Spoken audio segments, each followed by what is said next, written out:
So welcome everybody to the Raymore City Council work session for Monday, March the 18th. We only have a couple of items on our work session agenda tonight. First one being the quarterly economic development report, and I'll turn it over to Mr. Eakey. Thank you, sir. I'd like to call on Economic Development Director Matt Tapp.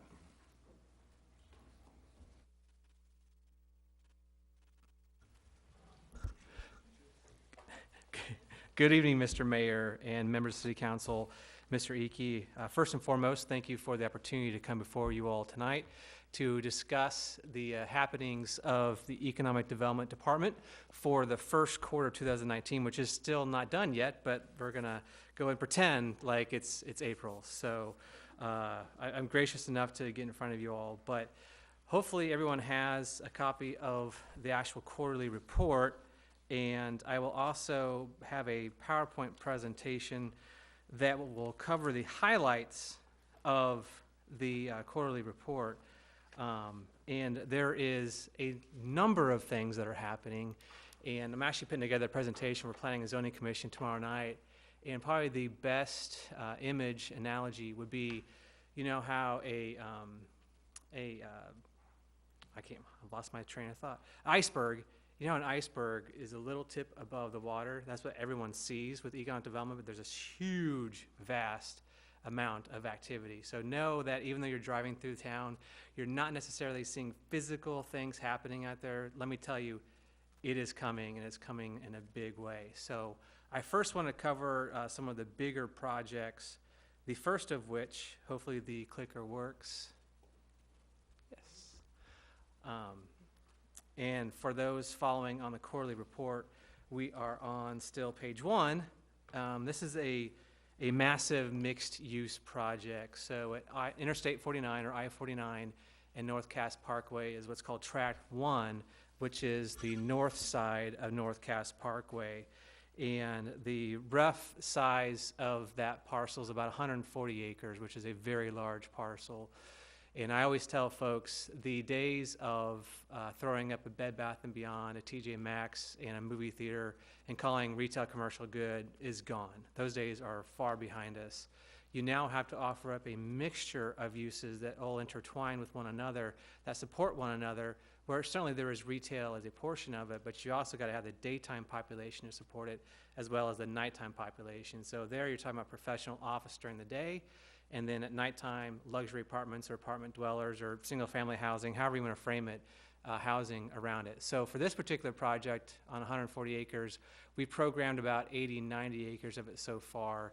And the likely phase 1 to occur is going to be the largest indoor entertainment venue in all of Kansas City. I can't give you much more, but it is incredibly exciting, and looking forward to finishing up the details of that user. To the tune, well, I can't say square footage, it's the largest. And then beyond that, we have our youth sports component, which I know I've touched on here and there, and I won't cover a whole lot, but just know that these are the nicest synthetic outdoor soccer fields around. They're roughly about $1 million a piece, to give you an example. And then, of course, we have the largest soccer organization that is signed up to be the operator of those fields. I can't say the name yet, obviously. I wish I could, and I really want to, but there's still a lot of details to iron out. The youth sports alone should draw anywhere from 800,000, could be 1 million, somewhere around there, visitors annually. That's a substantial amount of people. That is roughly half of the Royals baseball season at this particular site. Multiple hotels, because the youth sports guarantee number of rooms. So we'll definitely have at least 1 hotel, if not 2, if not 3, depending on how things pan out. Then, of course, that retail commercial component. Right now, we have the right players around the table, but you'd be amazed at how complex these deals require and take to build. So we're putting all the groups together. We're still trying to solidify the master developer, because you want that one person, and the best analogy there is the maestro of an orchestra. You know, we've got great sections, but we need that one central person that keeps all the pieces together in harmonization. So there's also the matter of the 2 existing, what they're called TDDs, Transportation Development Districts, and when they were first formed, they're sales tax based, and they have a right to potentially tap into future TIF or other incentive districts. We're trying to figure out all the different layers and elements to that. So just know that these things are way complex, like I explained with the iceberg analogy.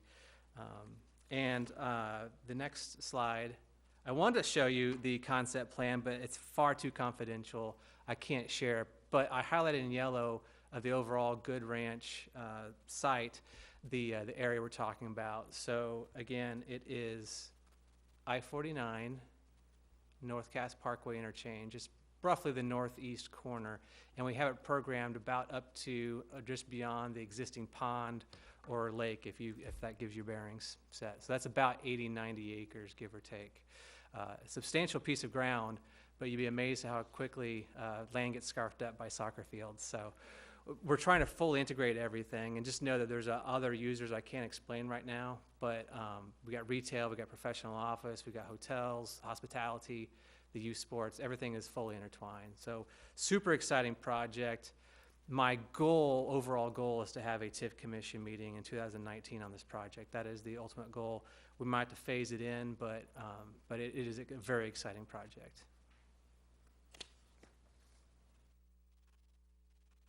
Sticking to the, did you have questions? Go ahead. Before we move off of this particular one, real quick question, comment. Listening to your estimated, draw for visitors annually in that area, and using the analogy of the Royals game, just thinking throughput of traffic flow on that I-49 corridor and how conversations and discussions extend beyond just that little corridor as we move north into that little bottleneck area. Has that bubbled up in conversations throughout the economic development community between communities involved along that corridor? Great question, Councilmember Townsend. To a regional perspective, no, but the council might recall that we're in the process of doing a regional traffic impact study to look at all the different land uses. And so when this development also comes forward, they will also want to do probably some additional traffic impact study. So there'll be quite a bit of studying of the traffic impact. North Cass Parkway was designed to handle the anticipated full traffic of all these tracks when it was first put in. So we'll want to make sure that we're following those original plans. Correct. And I was aware of the North Cass Parkway, but the larger concern was as we move into all this development that we have north of here, that builds out, and things that goes on across the other side, on the west side of the freeway as well, in those communities. Just concerned with if there's the continued discussion on finding ways to collaborate and get all of these good things in front of those key players to make sure that we're taking advantage of it to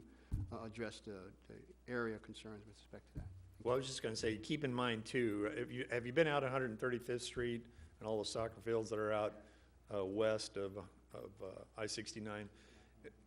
It's 2 lanes in both directions there as well. It's kind of tough when we use the analogy of the Royals because everybody gets together all at once. Right. This is a spread out series of events that occur during the week, over the weekend. There's cars in, cars out. I mean, it does get a little congested out there, but the roadways handle it pretty well. I think what we need to focus on is remain to focus on the I-49 corridor to make sure that we get the eyes on from Missouri Department of Transportation on that. And I'm with you on that. That's a good point, Mr. Mayor, and I wanted to answer that as well, to say that we've already had high-level conversations, discussions of what options are out there to perhaps correct the bottleneck on I-49 where it goes from 3 lanes to 2. But this is a very high-level conversations at this point. So, I do know that Mr. Houston is way on board with that, as was opposed to the previous presiding commissioner. He's wanting to sit down and talk about it now. He wants to talk about 291. He wants 291. He wants to talk about 49. I mean, there are a lot of things that I know he wants to get moving along. the next project on discussion is another mixed-use project, so staying consistent with those integrated uses that feed one another. I call this internally Village Center at Fox Ridge, but in essence, it's the 40 acres between 58 Highway on the south side of 58 and Fox Ridge, the 40 acres between 58 and the lofts at Fox Ridge, the new luxury apartment complex, as well as the Yield Glen Elementary School. So again, the days of throwing up a inline retail with Bed Bath & Beyond, TJ Maxx, and the like have kind of passed us. So instead, we look at this as what could be the mixture of uses that feed one another. And this one I can show because there's nothing set yet, but it's meant to give you an idea, and I apologize about the quality of the image perhaps, but here's 58 Highway, and hopefully the folks on cable TV can see what I'm talking about. Probably not, but you can kind of see 58 Highway, you'll see the logo, and then Fox Ridge is to the east side. Existing Manor Homes, Eagle Glen is to the south and east. And we actually have a corner commercial user that is in talks right now, and the city council might be aware that they're going through the P&Z process as we speak. But beyond that corner user, we have this downtown grid-like design, and I wanted to illustrate that and showcase that to show how we could have the properly scaled downtown, if you will, of Raymore. So you have the cross streets, you have parallel parking, front patios, restaurant rows, retailers, and then the blue is meant to show professional office, but there could be a mixture where perhaps there's ground floor retail with some professional office on top. And then towards the southwest quadrant would be some additional apartments. And my recommendation, if I ever talk to developers, would be not to compete directly with lofts at Fox Ridge, but perhaps make this a 55 plus, some say senior active living luxury apartments. Right now we're showing, I think, 220 or 230 units. I can't quite recall, but it gives you an idea that we're preserving the stream buffer corridor like we're supposed to. We're going to extend the sanitary sewer, remove the private lift station that we know about that serves Willow Wind, as well as Foxwood Springs. And then to appease my city manager, I wanted to show some inline retail commercial here to show how it could happen. So we have a good example here. Where I borrowed was, you guys may not know this project, but it's the Village at Shoal Creek, and it's basically 152 near Shoal Creek and Flintlock, and so they have inline retail, and this is not who's coming, but for example, you have Sprouts, Boot Barn, Old Chicago, and then you have some pads out to the side as well. So that's kind of what the intent there is. Just to show you how it's going to be really hard to program 40 acres of retail commercial purely. It would take a very long time to fill up, but this would be way more attractive to a developer with having the nighttime population with apartments and the professional office daytime population. No set, worms on the hook on this one. Have had a lot of interest. It's one of those things where track one down the Good Ranch would have to happen, or this. You can't do both of these at the same time with our community and our retail market the size that it is. If there's not any questions, I'll keep moving. And this next one is purely mixed use by definition because there's a mixture of uses. But it's actually called the Kirby site, and you don't see signage out there, so you may not necessarily know where that is. But it's the northeast corner of 58 and Sunset. So on the other side of Sunset Lane from Price Chopper in that center. We have folks that have bought some property there. You all may recall Compass Health operating as Pathways right now here in Raymore, but we'll probably rebrand to Compass Health. They're proposing their flagship location to the north end. It's about 70,000 square feet, give or take, maybe more, maybe less. We're approximating about 125 employees, which is a pretty substantial. They're basically over doubling their employee count right now. And also includes a full-scale event space as well as a training area. So they'll have 3 stories backing out into the existing pond. But between there and 58 Highway, we have roughly 4.5 acres with 1.25. I'm working with the property owner right now to preserve the corner for future retail commercial and then to do their multi-tenant towards the backside of their property. So from a graphical standpoint, this is what it looks like. So for those folks on cable TV, again, I hope you can see this, but 58 Highway is on the south end of the map. This is Sunset Lane, existing traffic signal. This is the planned, very early stage Compass Health, 70,000 square foot, medical, dental, mental health facility. And then here's that corner I was talking about. We still have another pad that we could have in the future, and this is the multi-tenant. I think it's 15,000 square feet, or it could be 10,000. I just can't see it that far. With the intent of, perhaps the retail commercial continuing as we continue to grow as a community. But this is a good example. I should probably rewind the clock a little bit. I wanted to take this opportunity to show you what Mr. David Gress, our associate planner, and myself, what we draft up in our head. So I have these thought bubbles, and I say, David, make this look right. So he goes to his drafting table and uses, I think, Microsoft Illustrator or something along those lines. And we do different scenarios, and you'd be amazed at how much this stimulates interest and activity on the developer side of things. So this is a good example of trying to guide a property owner that may not necessarily be a developer, but kind of show them, illustrate to them what it can look like. Because you can talk to your blue in the face about, hey, let's keep the corner open for a future retail user or drive-through. Well, you still have great visibility on your multi-tenant. Well, here we can show that. The next step, eventually, hopefully, we could do some type of 3D visualization where you can just kind of really show that the multi-tenant can pop out above the retail in front of it. But I want to take this opportunity. So as you see these are all done internally, where these would probably cost us in the range of $10,000, $15,000 per. So Mr. Gress is a valuable asset and resource that I tap into regularly. That I tap into, yes, that's no pun intended. So that's the Kirby site. If there's not any questions, I will continue on, as I've got a busy schedule here. So the next one is 58 and J. So that's 58 Highway and J Highway, or Lincoln Road or Kurzweil, depending on which side of 58 you're on. This is the southeast corner. It's about 56 plus or minus acres. We have some new property owners that I knew about, so reached out and we did a concept development layout plan where the main corner we would have as retail commercial up on 58 and J, and then the remaining portion would be a real light, mid-range size light industrial, 50,000 to 100,000 square feet. We call that mid-range.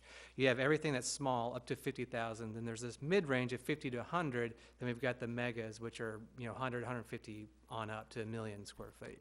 So this is more in that mid-range. Through this discovery, Public Works came to the realization and helped us out with the fact that our existing sanitary sewer cannot serve that corner right now.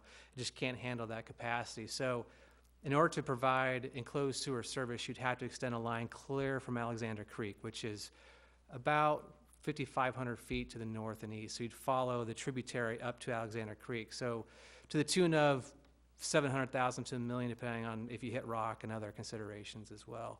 Just to give you an idea of these type of hurdles or obstacles or challenges for development in certain areas. Because you drive by, you say, well, why isn't development happening there?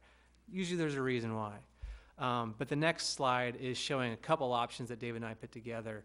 There's actually a floodplain that goes through this property. So per our ordinance, we're preserving that floodplain, keeping it protected, while also making them stormwater features as well. So it's kind of hard to read, I apologize, but up in the corner is just some retail we kind of threw on there.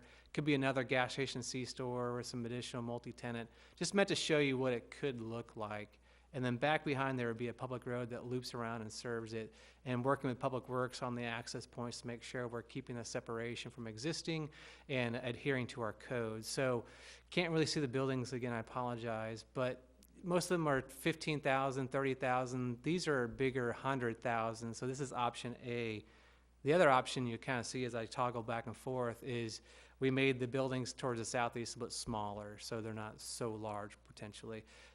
The round it is future probably single-family residential, to give you an idea, so we didn't have some buffering and some berming around it. So that's the southeast corner of 58 and J. Meant to show you again of what we can do internally. The next site I wanted to cover is Willowwind Square, and everybody knows about Willowwind Square. It's the existing shopping center on the northwest corner of 58 and Fox Ridge, about 9.67 acres, give or take. We have had a lot of interest in redeveloping this center. And also the concept plans we put together internally have really helped spur this activity. So I wanted to show you existing conditions, and everyone knows all about that. There's 5 buildings actually. We've got 1, 2, 3, 4, 5 with 3 distinct property owners. The pad site here is owned by the church across the street. The next pad is owned by what was going to be Magic Walk and never will be Magic Walk. And then the remaining properties and existing buildings is owned by a group of folks. And so the next slide, just to share with you all, is a purely a concept. And I want to be very clear about this. Purely a concept of showing what could happen if we really redevelop the Willow Wind Square site. And so just hypothetical terms, the front 3 buildings would be scraped, would be removed, and in their place, there'd be 2 additional pads. And for Councilmember Berenson, who referenced this earlier, yes, this is Olive Garden and this is Red Lobster. Just in pure hypothetical terms. And then Chick-fil-A is the next one, and Jimmy John's the next one. But no, there's a lot of interest in this, and there's multiple ways of really attacking this. This is just purely an example where the dark yellow was meant to show the existing buildings, and the light yellow, so we do a new extension that kind of an L that comes off and then has 4 pads. We did some model analysis of TIF and SID, and they perform perfectly on this site. So more to come on this. I do hear rumblings that there's been contracts exchanged, so hopefully we get something going here, and we'll have a TIF commission meeting before long. So I'm assuming you've talked with the church, the Walk, for that redevelopment that they own, since it's a 3 partnership of ownership on that property Yes, sir. with the other group. So I'm assuming they're, The 2 pads actually have broker representation, so whenever there's signs on property, I go to the sign people first. The names are on the signs, I go to those folks first. good. So, been talking to them and clearing out pricing, and it's very much for sale. So, the next site, Timber Trails Commercial. So this is the roughly 3.73 acres, could be a little bit more, could be a little bit less, depending on what happens, between Transwest and Belton and Benton House. Hunt Midwest owns the property, and we've been working with them, Hunt Midwest, as well as a local commercial broker on a potential sit-down restaurant, and nothing's been exchanged, so I can't say exactly who. But on the next slide, it's a really, really attractive site for businesses or hotels that like to have really close proximity to the interstate. So it's just a natural extension of what's been going on in Belton as well as Benton House. So we've really kind of been working well with Hunt Midwest and some other folks on this. So perhaps it'll happen before Track 1 on the Good Ranch, which is about half a mile south, not even that, probably a quarter mile south on Dean Avenue, or it could come later. But in any event, we're going to have a lot of activity happening along through here. Most people don't realize there's a site there. And then the rest of it is planned for, Hunt Midwest has designed it for multifamily, some more of the townhome, but it could be garden-style apartments, it could be other multifamily.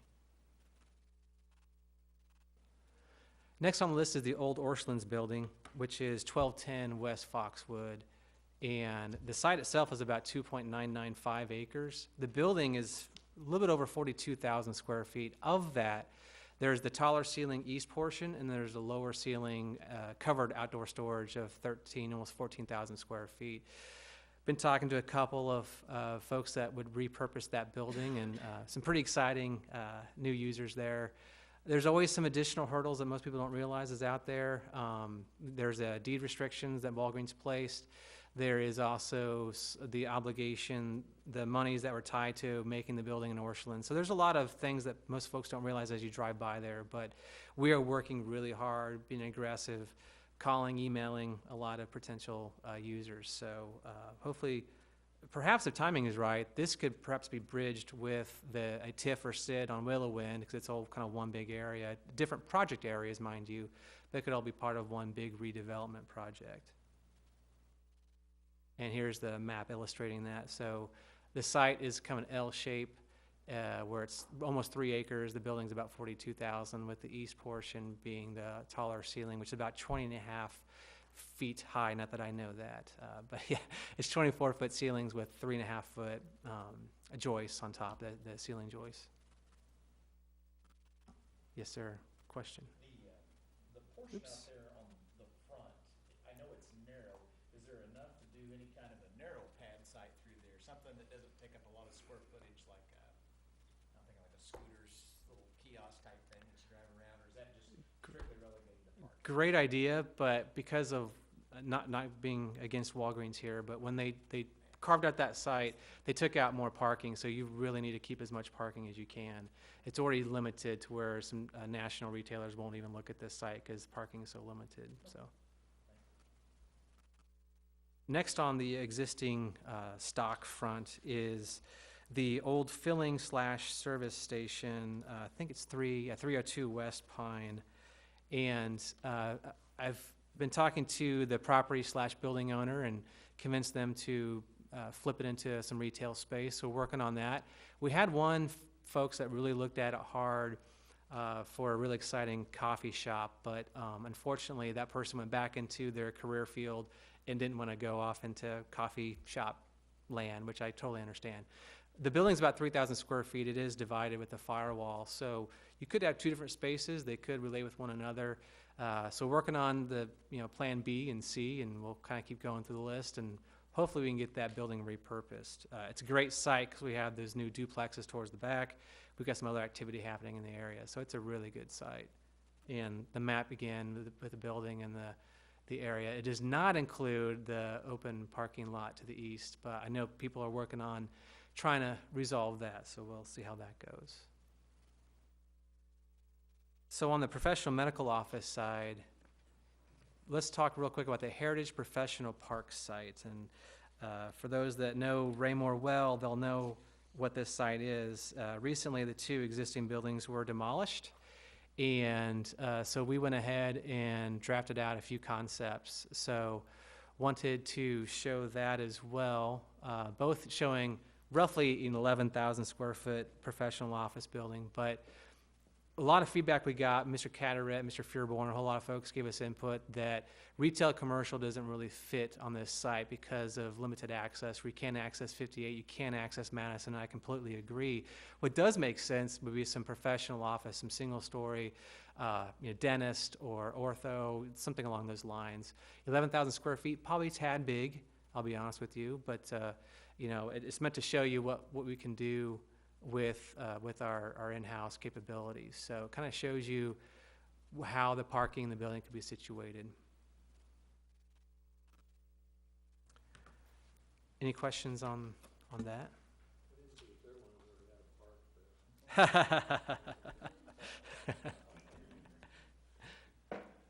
On the industrial front, we have North Cass Business Park, and City Council is fully aware. We had work session time spent on this, and we have a developer, Van Trust, who is interested in developing and constructing light industrial to the tune of, it's a little bit over $100 million project, would create 1,200, 1,700 new jobs.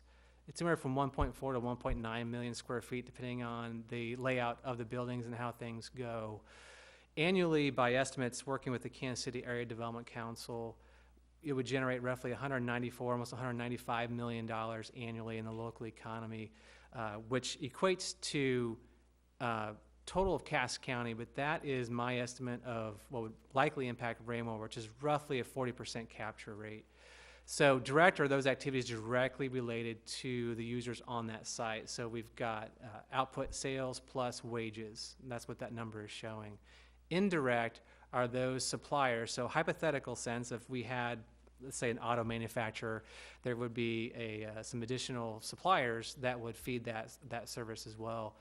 And that's the indirect. And then the induced is that which the folks go out to lunch, go out to dinner, go to grocery store, et cetera, et cetera. It's that spillover, that ripple effect. That's about $11.2 million annually. So that would directly benefit and help out Track 1 across the street. So the Wendy's and Chick-fil-A's and Sprouts or whomever would directly benefit from this project. So where we stand now, we're still figuring out the specifics of it, the requested incentives, and we're having a lot of internal dialogue about what industrial means for Raymore and how that might fit our community. So we're that's kind of where we're at on that project. Kind of put the pause button a little bit. And I wanted to show, just for recollection's sakes, a couple of site plans that Van Trust had put together. Option 1 is about a 500,000 plus square foot building as building 1, and then a couple or three of the 330,000 square foot buildings. Pretty typical. Each square represents 50 square feet, and everything is with reason. So a lot of these are called cross docking. So the business will bring shipments in here and export out here, and there's a whole lot of factors that go into this site plan. This second option would be kind of what we've been talking about to this point, which is a 550 and a 370,000 square foot. And then if a 1 million square foot user would want to come to Raymore, the area, we could show how we can add them onto there. Any questions on the industrial front? Okay. So the other large component to economic development is workforce and talent and labor. You might recall from previous quarterly reports talking about the ACT, Certified Work Ready Community, or CWRC, and the mayor was part of that committee, as well as myself. And the good news is that we received our accreditation, if you will, our recognized certification as a work ready community. And in my mind, the greatest result of that is we brought the school district, employers, municipalities, and other really important players around the same table talking about what every business is talking about, which is access to labor and talent. And how can we in Cass County and the communities within Cass County, how can we tap into and promote that labor pool and also create a system or program that continually feeds that? So we're talking about high school, we're talking about folks that are underemployed or being retooled, and a whole bunch of other sources of potential employees. So the first meetings actually was scheduled a couple months ago, been snowed out a few times, and when the school's not open, we don't get a chance to meet. But the first meeting is planned for this Cass County Workforce Development Collaborative, scheduled for March 27th. So super excited to see where we go from the Certified Work Ready and how we go into workforce development in the future. Know that I have been working intimately with the Ray-Pec School District on what does workforce development look like, how can we potentially partner, and just know that we are really working hard on that. So trying to identify those opportunities, because we have such a valuable source of talent at that high school level. So, and actually middle school, will always advocate, go down in the middle school and talk about how there's a lot of really strong, high-paying jobs that maybe not necessarily require a four-year degree, and that you won't have six-digit school loans to pay off for as well. So we're working on that. And then from a more general project, department admin, been working with Mr. Iki and Melissa in the communications department on some materials, and I'm kind of cutting my time short here, Mr. Iki, apologize, cutting into your time. But you may recall from the last quarterly report, we had these couple one-pagers, the left one being more retail leaning, the right one being more industrial. They have done their purpose and then some. But we've kind of expanded from that and worked with Linchpin Ideas on a couple of brochures. And again, I apologize if you're not able to read it. I'm happy to provide copies if council members or whomever would like to have copies. This first one, we've heard about, we know about the growth of Raymore, but it's another thing to see it in a graphical sense. So here is, I think, Mr. Zurich, can you read that year right there? Yeah, that's what I thought. In 1970, we were literally 500 people in 1970, and now we're at 22.5, give or take. And Mr. Kaderek can certainly chime in and give us the exact number, but we are growing and growing rapidly at a 42% clip over every 10 years. So it's pretty amazing, our growth. I took it a couple steps further. We have population change from 2000 to 2010, and the 2020 census will be coming here before you know it. But we're number 7, which is not too shabby considering the other communities we're facing here that are much, much larger. I also went on and looked at the number of single-family building permits from 2010 to 2017, which I need to update. But we came in at number 11, which is not bad at all, because look at the population size of some of the communities we're looking at. So per capita or per person, we are number 1 in the Kansas City metropolitan area. So for every 20 people that call Raymore home, we are issuing a single-family building permit. So it's not just that we're growing, but the rate that we're growing is substantial. We all live it, we know it, but it's different to see it in a graphical sense. The next flyers are more of a retail or commercial leaning stance. So The big number that a lot of retailers love to see is the traffic count when you first come in on Raymore and 58 Highway. And we all know it's around 35,000, substantial number, no doubt about it. One big critical factor of why Raymore is so attractive to all the many people I talk to is also, this is the back page of the flyer, so we're going a little backwards here, but it's here on the screen, is our major employers. And we have a list of, not necessarily in Raymore, but obviously people choose where they live and spend their money, irregardless of city limits and county boundaries. So we have, of course, Cerner Corporation, and this is a conservative number at this point now, at 6,500 people within the 13-minute drive time of City Hall. So the right-hand number is a minute drive time from City Hall. We also have the Honeywell NNSA plant at, I believe, 6,000, not exactly sure, but around there, probably more actually. And of course, Cerner's growing as well. So these are two substantially large major employers within the area. And we all know a lot of our neighbors currently work for those companies. We know folks that work in those companies. So that's a huge draw for retail. The second of which is over here in the retail marketplace study, which basically means you take a 10-mile radius from 58 and Dean, which is roughly our retail trade area, and you look at what's there now, demand is what people are looking for, what they're spending, and then supply is what's in that area. Green means there's money to be had. So you all know on a Friday night, Saturday, if you want to see a movie, go out to eat, more than likely you're going outside of Raymore and outside that 10-mile radius. So almost $1 billion is leaving that trade areas, which is a substantial amount of money. So a lot of retailers and developers see that and their eyes get really big. So that's a really beneficial graphic. We have a commercial real estate service, both for sites and buildings. It's called Lois. It's provided by our partner, Kansas City Power and Light. And it's a great tool. If you all have not gone out there, we have a link to it in the economic development webpage or portal of our website. And I do have it linked up, but due to time, I won't really show it to you. But they recently updated it tremendously. It's really slick looking. It's very professional, and we're really appreciative of KCP&L to offer that service for sites and buildings. And I think that is it for my presentation. I'm happy to answer any questions that you all may have. And I appreciate the time again. Thank you, Mr. Mayor. Thank you, Mr. Tapp. Excellent presentation. Once again, good information. And I would love to get a copy of the flyers from the economic development because, like you said, the numbers do tell the story. And it's very eye-opening when you see it in graphical form, how fast Raymore is growing and why individuals are calling Raymore home, and the behind-the-scenes work that you and the staff are doing is outstanding. It's just that everyone is being impatient. You want to see that iceberg break and see things start to hit the ground, and we can enjoy the fruits of the collective labor of everyone involved. So again, I appreciate it, and I'd love to see copies of that if I could. Thank you. Thank you, Councilmember. All right, thank you. Next item is our quarterly communications report. Mr. Ike.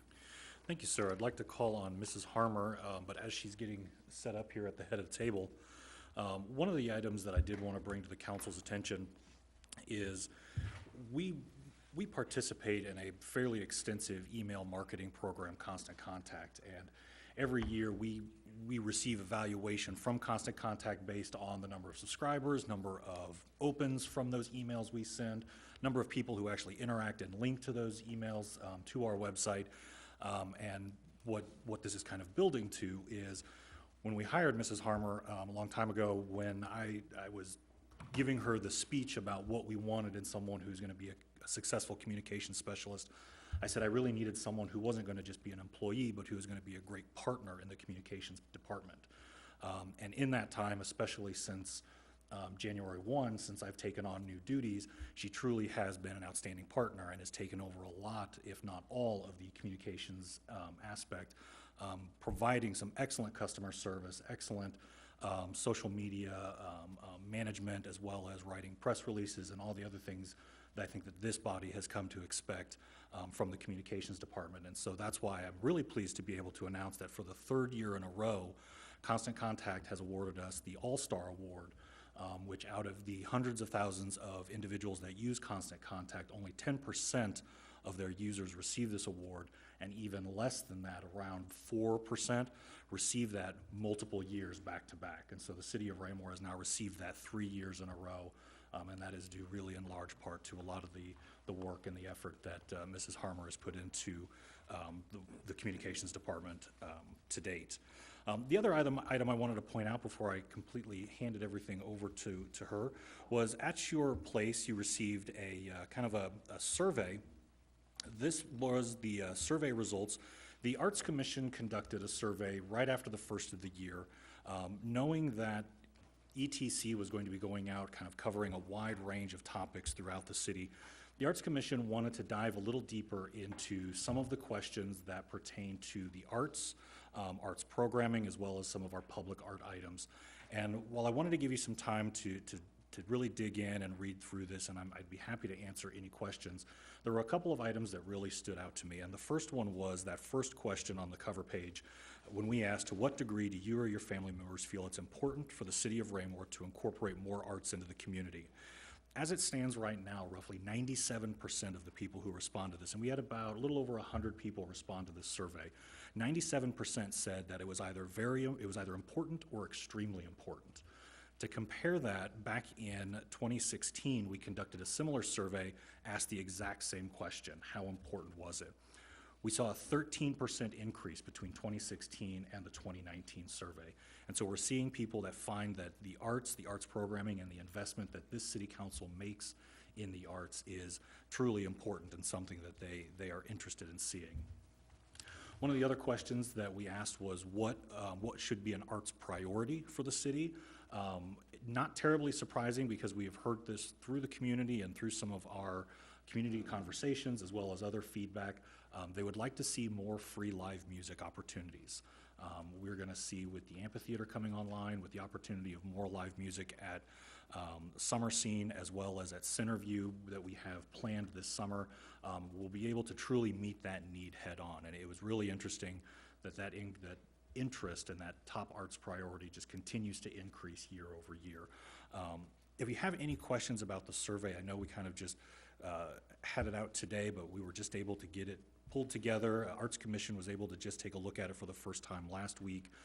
So any questions you have, feel free to shoot me an email, or if you have any questions, let me know. But with that, I would like to turn over the communications report to Mrs. Harmer. Thanks. Good evening. So I just want to kind of run through this. Obviously, snow was never ending this winter. We developed our informational and educational pieces that we put out via our website and social media with each and every snow event, which was every weekend plus. And we just had an overwhelming amount of positive feedback just from the communication standpoint, like people being happy that we're letting them know what's happening with our snowplow crews, and then also with great feedback with the quality of the work that our snowplow crews were doing. And it's really, really good to see 50 plus comments of every resident saying like how great a job that our crews were doing. We have worked with Matt Tapp and helped develop some new marketing tools. There's actually a really great map piece that he didn't show in his presentation that we helped him create. And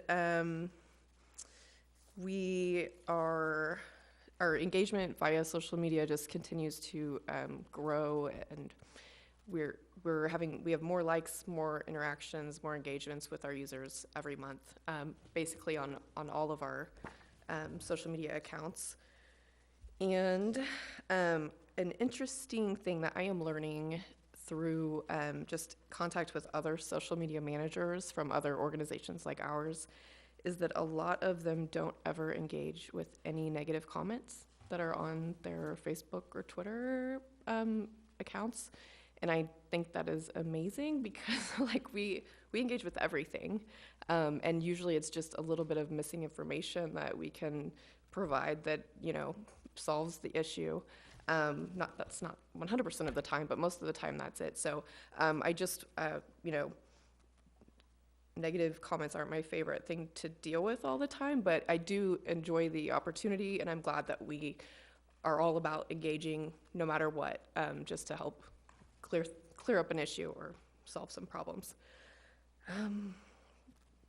Pretty much now I'm working on stuff for the review and our summer concert series with the Arts Commission. We're trying to get some details ironed out, but we will have information on that very soon. I guess that's kind of a lot shorter than Mr. Tapp's presentation, but I am open for any questions. Thank you. You made the comment about when you see a negative comment, you know, that you respond. And I notice, I follow that. I always see it's Mr. Eke responding, but I assume that could be either one of you when you put that on social media. How often do they actually do respond back to you? Are you seeing Most of the time. Mm-hmm. I was just curious. Mr. Townsend?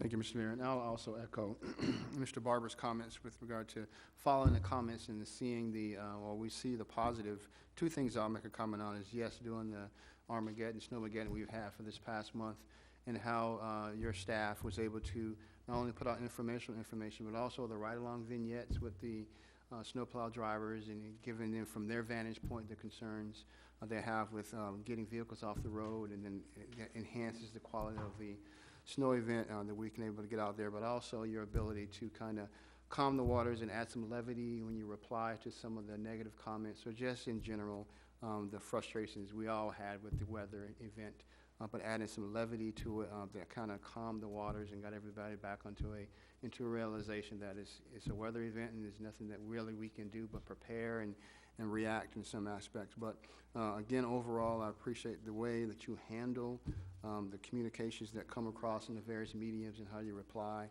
you and Mr. Eke and others, to get the information out to the citizens, and how they in turn reply to you all, because sometimes they can be negative in tone, but then once you come back in a professional manner, they respond professionally and keep things calm and collected. So I appreciate all involved, not only from the staff, but also the citizens and how they react to their responses. Thank you. Go ahead. Thanks. I thought your presentation was pretty good, Melissa. It was kind of a narrow focus tonight. We talked a lot about social media and outreach and that kind of thing. I didn't think you really bragged on yourself. I was just over at Centerview before I came over here. There's an HOA meeting going on. It's the first time I'd seen you've got some, there's a hardback print there with advertisement for the Hawks Nest playground that we're trying to raise money for. Really well done, really well done. I'm I hoping- meant to talk about that. Yeah, I know you. I understand. This is the first time you're up in front of this rowdy group. It gets kind of scary, but no, it's a really nice piece, and I've seen your work before. This was fantastic. I'm hoping more to come with that. It was a really nice. It's an intriguing piece because you look at it and you read it and you go, well, tell me more. Tell me more. So if anybody gets a chance to go see that, they've got it on an easel there as you walk in, and it's really what we wanted to get, as you know, to entice people in and do the fundraising. So some fantastic work out there. I don't think you're taking credit for all of it, but you're doing great. Thank you. Thank you. Mr. Townsend, did you have something? No, you responded, Mr. Turco? Again, I'll respond back to, hey, you say you respond back to everybody, which I think's great. In my profession of 20 years, you have to respond to both good and bad. And I found that most people who are upset with things, they're not sure why they're upset with some things. And when you respond back to them, you really calm the storm and the seas, and you really get a positive plus out of those people in the future, because all they're looking for is someone to talk to them and give them an answer. A lot of times, like you said, the other ones don't give them an answer, and that really infuriates them more. So that's really great. I'm glad to see that our city actually responds to every call, on social media, whether it's positive or negative, and that will really come to pass and play a big role in the future of Raymore. By doing that, you'll get a lot more positivity from the people who are negative at the beginning, trust me, and that's a good thing. Thank you. Thank you. Barbara? Yeah, I thought of something. I'd follow up with my question about responding. Most of the thing that I watch that you respond to is information that's already out there, number one. Number two, the avenue to make a complaint, like, you know, somebody to get their trash picked up. I assume you obviously help them and hold their hand through that process, but are we doing anything as a city to say now, this is really how you would vocalize this complaint. You'd call this number and turn it in. Do you? Usually, I would say, and in the future, we have a really easy way to report that. You know, you can either contact me directly or contact this person directly, or report it through our, you know, report a concern feature on our Right. website, or call the direct. But I'm never gonna not say. Well, I that. understand, that. I understand that. But yeah, I try to put that I out there. ab- Yes. absolutely understand that, but I have noticed too, we're seeing our citizens actually respond too. I've seen Yes. Mr. Eki tagged a couple of times where they know that that your group will help. So I'm kind of I'm very encouraged by that, so good job. One thing we'll also be looking at, and it kind of goes to answer that question a little bit of what we're doing to help funnel people to those channels where we're already communicating. Something we've really started to undertake in the initiative or the push in 2019. We know people are engaging us on social media, and we know people are engaging us online. What we really want to capture in 2019 is we want to start figuring out how do we get to the people that necessarily aren't on social media or aren't reading the magazine. You know, we can tell people that we have a citywide distributed magazine, that we send out mailers, that we do all sorts of stuff online, but we need to find ways to engage with those who just truly don't see what we're putting out there. One of the first things we're going to be looking at is trying to increase the number of in-person events. We know the success of having council members at the farmers market. Council members receive a lot of questions. I think you also receive a lot of feedback, very positive. Would like to find ways to have council members as well as staff more involved in some of those in-person opportunities where we can again reinforce person to person those channels that we already have established out there.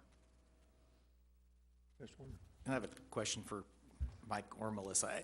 One of the things that I respond to really well, whether it's city or somebody else, I don't know what your data would show, and I don't know what the cost effectiveness is, but just the simple one-sided postcard, bold print, hey, this event's coming up, even if it's just a reminder, is I'll stick it on the refrigerator or keep it. I think probably a lot of people do that. I know you've done that some. We've done it certainly with community conversations, that kind of thing, and I think that probably helps. Most people still do pick up their mail. I know I do. Excellent. Anyone else? Yes. Kind of along that line, we used to use water bills for that sort of thing. Are we still doing that? I haven't heard anyone talk about it. We found that the vast majority of folks that still receive first, the number of people that still receive paper water bills is way down, and then the number of people that actually open and read the content even further, and it still costs as much to put something like a mailer in the water bill as it does just to mail a postcard.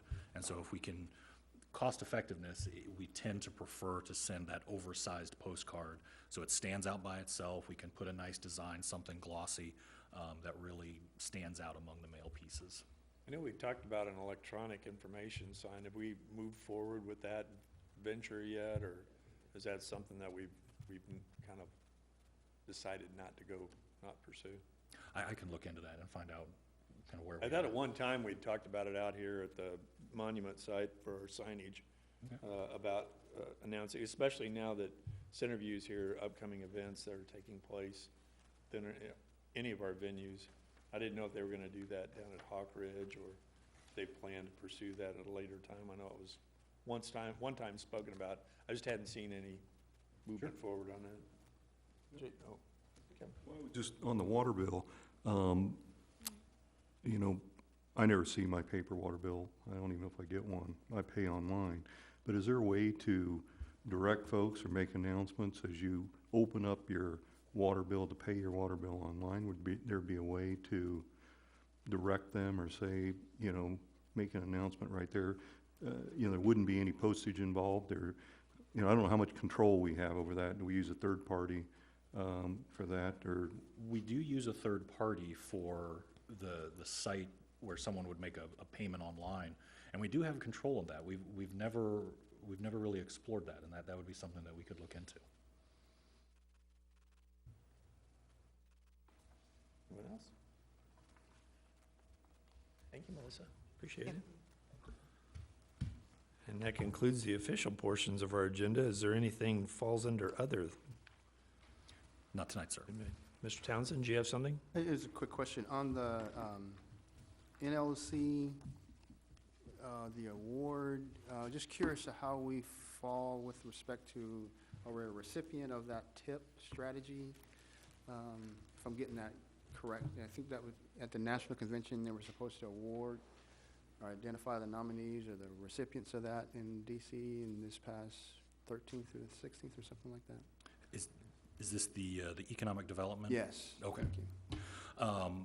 I've not received any additional information about the recognition of the award winners.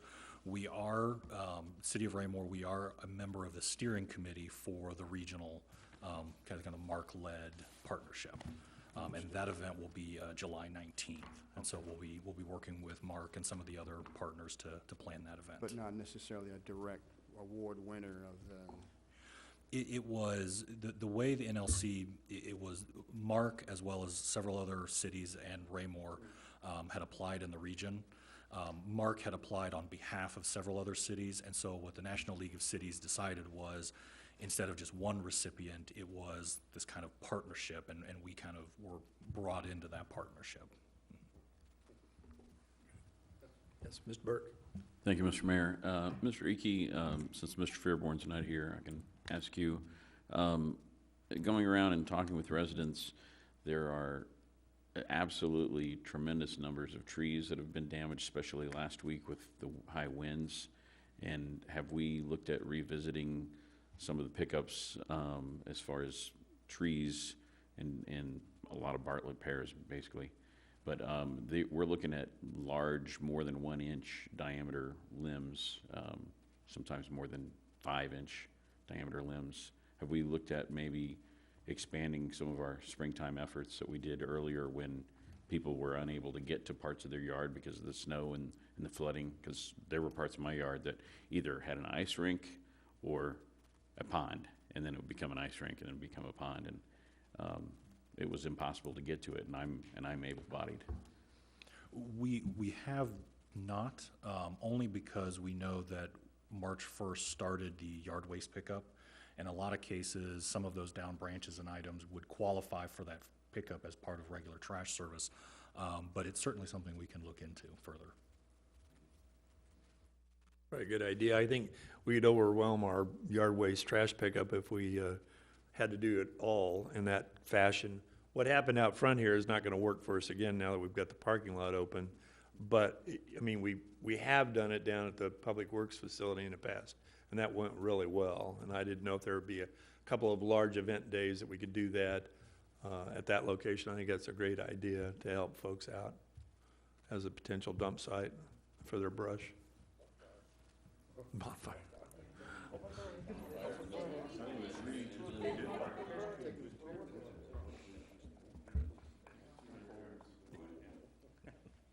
Okay, well, if there's nothing else, we'll adjourn. Thank you.